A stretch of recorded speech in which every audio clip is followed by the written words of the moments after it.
An asparagus cake from 1980. You know, I don't make these things up. They legitimately get printed in cookbooks for reasons I've yet to fathom. Our kitchen to yours. You can keep it. First, we need 2 cups of grated asparagus. This is food for sheep and people who do yoga. Next is a 1.5 cups of vegetable oil. Orange rind. 2 teaspoons of vanilla extract. Vanilla asparagus. Really? 8 ounces of crushed pineapple and the juice. Sorry, pineapple. Vanilla asparagus. My bad. 3 eggs. The dry ingredients are 3 cups of flour, 2 cups of sugar, pinch of salt, 2 teaspoons of baking soda, cinnamon, and 1.5 cups of chopped nuts. Mix. Terror guacamole. Bad. An hour at 350. Woo! So heavy. Powdered sugar. Orange. Mood juice.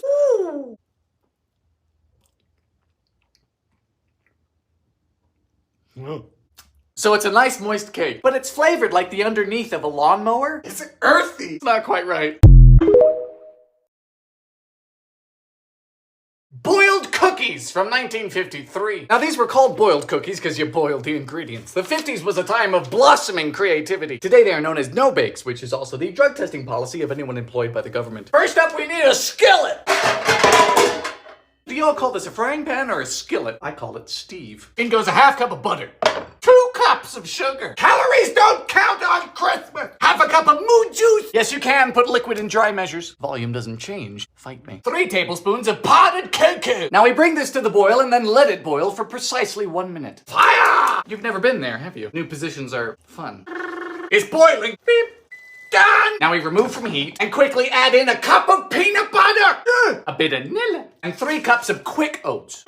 Then mix. Scoop onto wax paper and let them dry. They are firm. Judging by how they smell, I might be too. Whoa, man! They're like candy. Good cookie. Peanut butter onions from the Great Depression. Like kissing women, stuffing onions full of peanut butter feels rather unnatural to me, but I suppose desperate times call for desperate measures. Start by French revolutioning our onions. Now you can use any type of onion, but I use the round ones, the only type I can find. We need to create a flat bottom. Let me get some reference. Perfect! Time to scoop out the middle.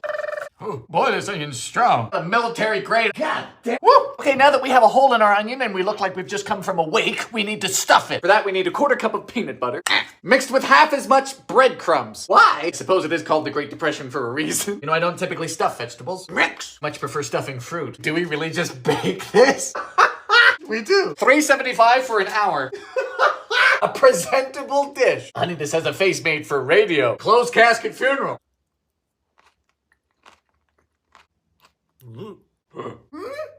It's not so much bad as it is unsettling. Simply just no need to do any of this. Lard nuts from 1909. Now, if you're in my line of work, chances are you handle a great deal of nuts. It simply comes with the territory and it's a great perk. However, lard nuts do not sound appealing. They sound contagious. Start with 4 cups of flour, mixed with 1 cup of sugar, plus 5 teaspoons of nutmeg. This lady's spicy. Putting the nut in lard nuts. Now we whisk with a fork. You know, they invented a tool for that. It's called a whisk. Next, we rub in a 1/2 pound of lard with the hands. I hate this. Next up is 3 eggs beaten. Put them up. Mixed in again with the hands. Lady loves her digits. Now we roll to balls. So if you're not sure what a nut is, you're too young. They can be any cookie with a stiff spiced dough, usually finished with a nut, which is how most of us finish. 300 until browned. High.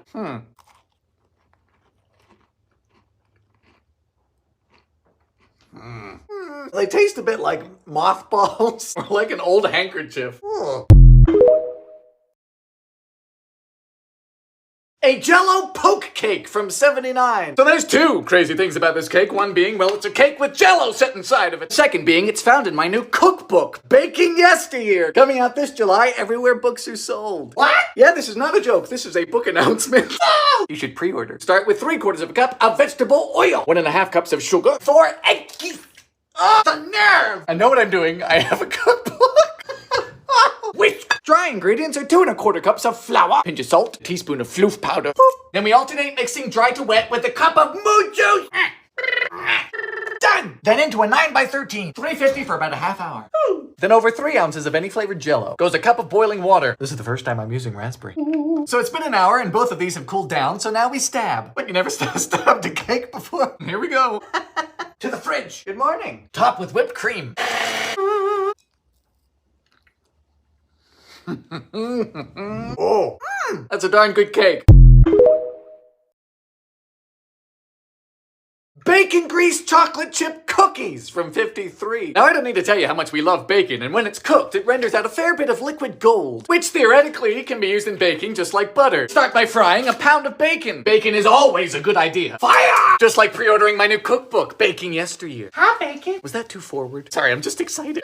You know, they say bacon clogs your arteries. I said, yeah, with what? Bacon. We need a half cup. Perfect. Now into a bowl with a half cup of sugar, half cup of brown sugar, 1 egg, vanilla, and whisk. If your grease is solid, melt it. Sorry, it's the bacon and the vanilla.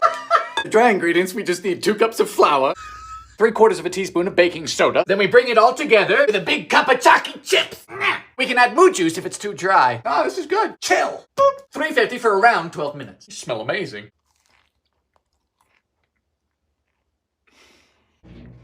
Oh my God. Salty, sweet, bacon, chocolatey, chewy. It's dark magic.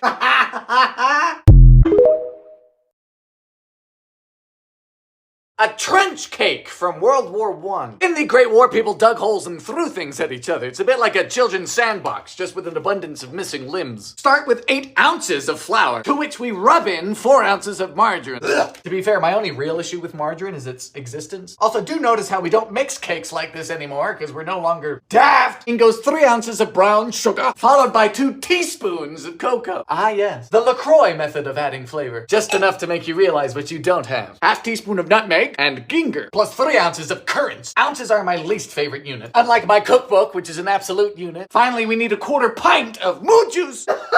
Give me a normal measurement. A teaspoon of white vinegar and a half teaspoon of bicarbonate. Bicarbonate? Think you're posh. Oh, sick. Moderate oven for about an hour. Ugh.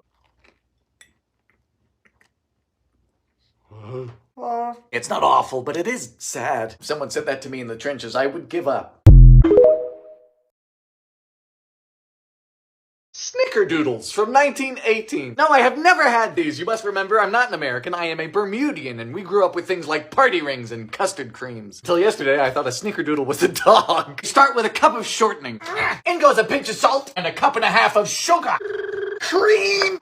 Next, we beat in 2 eggies. I just love eggies. For the dry ingredients, we need 2 3/4 cups of flour, a teaspoon of floof soda, not powder. I think it's underlined for a reason. Finally, we need 3 teaspoons of cream of tartar. Good heavens. That's excessive. 3, 2, 1, go. Oh, hi. Roll to bolts. Goodbye, bolts. Moderate oven for 11 minutes. Means 350 Fahrenheit. They just hadn't invented numbers yet. Also, I seem to have a book. They're poofy. Dredge them through a half cup of sugar with 3 tablespoons of cinnamon.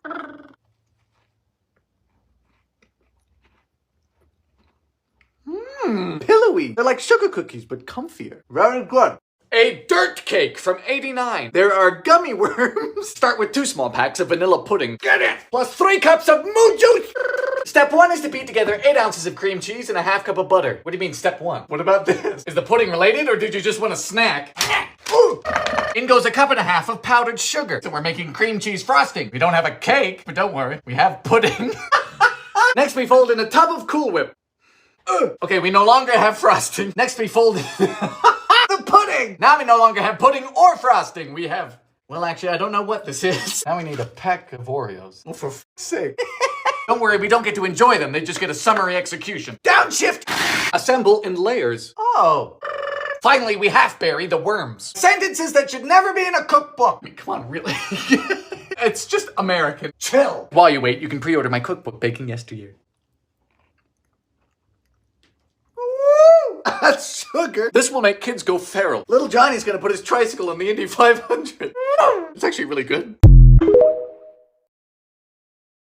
Ranch from 67. Come to think of it, I've never really thought about what's in ranch. Perhaps out of fear. Start with a half cup of buttermilk and a half cup of sour cream. Time for lactose!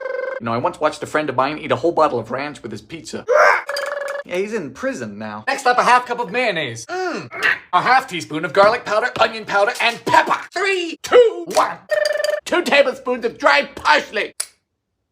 Forsaken by parsley. Never saw that coming. Just a pinch of salt and a teaspoon of dried dill weed. What did you call me?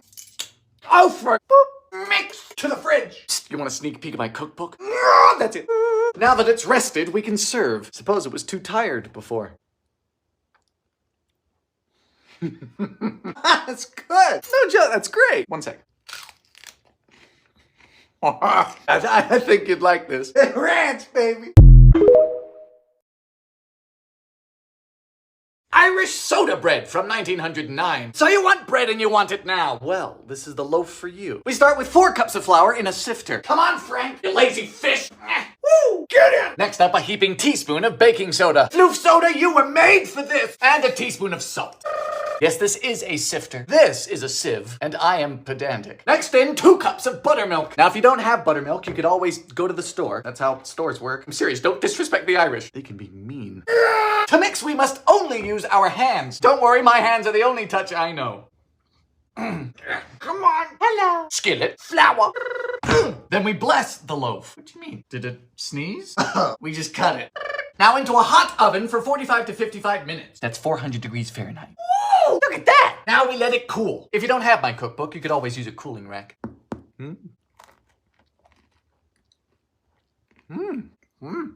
Now that's just a plain good loaf. Want some, Frank? Come on. Sunflower cookies from 74. So these were part of the hippie health food craze, which I didn't know was a thing. Seems they enjoyed baking in more than one sense of the word. To a half cup of butter goes a cup of brown sugar. Mix. In goes 2 egg yolks.